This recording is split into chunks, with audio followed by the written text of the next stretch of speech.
Welcome two movie spoiler. तो आज हम देख रहे हैं अर्तुगरुल सीरीज की एपिसोड 26, जिसका स्टार्ट कुछ यूँ होता है कि कमांडर टाइटस और नासिर बातें कर रहे होते हैं। तो कमांडर टाइटस नासिर से कहता है कि अर्तुगरुल तुम्हारी कैद से फरार हो गया और अस्मा भी अगवा हो चुकी है। अब उस्ताद आजम के गुस्से से बचने का सिर्फ एक ही तरीका है कि तुम अमीरुल अजीज को शहजादे नुमान की बेटी हलीमा से शादी करने पर राजी करो, ताकि ये दोनों रियासतें आपस में लड़ पड़े और हम मुसलमानों का खून बहता हुआ देखें। जिसके बाद सुलेमान शाह को दिखाया जाता है कि वो भी कबीले में वापस पहुंच जाता है और अपने लोगों से कुछ देर बातें करता है और कहता है कि अब जल्द ही अर्तुगरुल और तुर्गत भी वापस आ जाएंगे। उधर लैला सुल्तान के कमरे में अर्तुगरुल शहजादे नुमान से बातें कर रहा होता है कि तभी एक सिपाही आता है और अर्तुगरुल छुप जाता है। तो वो सिपाही शहजादे नुमान से कहता है कि आपको अमीरुल अजीज ने याद किया है। तो शहजादा नुमान अमीरुल अजीज की बात सुनने चला जाता है। तो जब वो अमीरुल अजीज के पास पहुंचता है तो अमीरुल अजीज उसे शहजादा नुमान कहकर पुकारता है, जिस पर शहजादा नुमान हैरान होकर कहता है कि जनाब, शायद आपको कोई गलतफहमी हुई है, मैं शहजादा नहीं हूँ। जिस पर अमीरुल अजीज कहता है कि आपको परेशान होने की जरूरत नहीं, मुझे सब कुछ पता चल चुका है कि आप सल्जूक के शहजादे हैं। और अमीरुल अजीज उसे एतमाद दिलाता है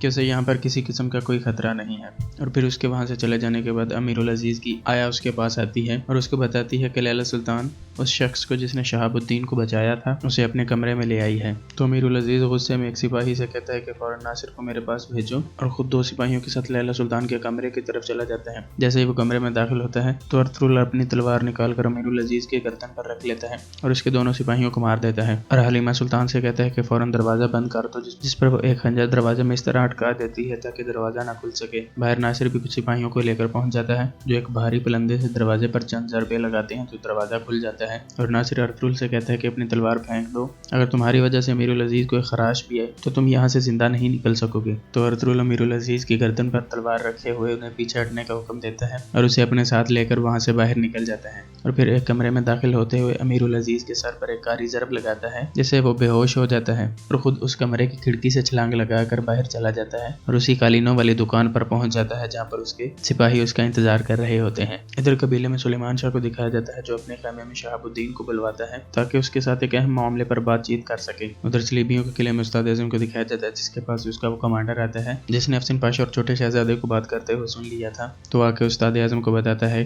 कि वो दोनों नए पादरी जासूस हैं। जिस पर उस्ताद आज़म कहता है कि उन दोनों को पकड़कर मेरे पास लाओ, चाहे जिंदा या मुर्दा, मुझे वो हर हाल में चाहिए। उसके बाद अमीरुल अजीज दोबारा लैला सुल्तान के कमरे में जाता है और लैला सुल्तान को एक थप्पड़ मारता है। तभी ऊपर से उनकी आया भी आ जाती है और उससे कहता है कि लैला सुल्तान आज के बाद अपनी ख्वाबगाह से नहीं निकलेगी। और ये कहने के बाद वहां से चला जाता है। कुछ देर में एक सिपाही लैला सुल्तान के कमरे में आता है और शहजादा नुमान और हलीमा सुल्तान से कहता है कि आप दोनों को अमीरुल अजीज ने याद किया है, क्योंकि नासिर ने अमीरुल अजीज से कहा होता है कि अगर आप हलीमा सुल्तान से शादी कर लें तो हमारी सरहदें सल्जूकों की दरअंदाजी से भी महफूज रहेंगी और हम हमेशा के लिए सलीबियों का भी सर कुचल देंगे। चूंकि अमीरुल अजीज पहले ही हलीमा सुल्तान को पसंद करना शुरू कर देता है तो वो फौरन इस पर राजी हो जाता है, जिस वजह से उसने उन्हें बुलाया होता है। तो जैसे ही शहजादा नुमान और हलीमा सुल्तान वहां पर आते हैं तो शहजादे से कहता है कि मैं आपसे अकेले में बात करना चाहता हूँ, जिस पर हलीमा सुल्तान दूसरी तरफ चली जाती है। तो वो शहजादे नुमान से कहता है कि मैं आपकी बेटी से निकाह करने का ख्वाहिशमंद हूँ। और इसी के साथ इस एपिसोड का इख्तिताम होता है। अल्लाह हाफिज।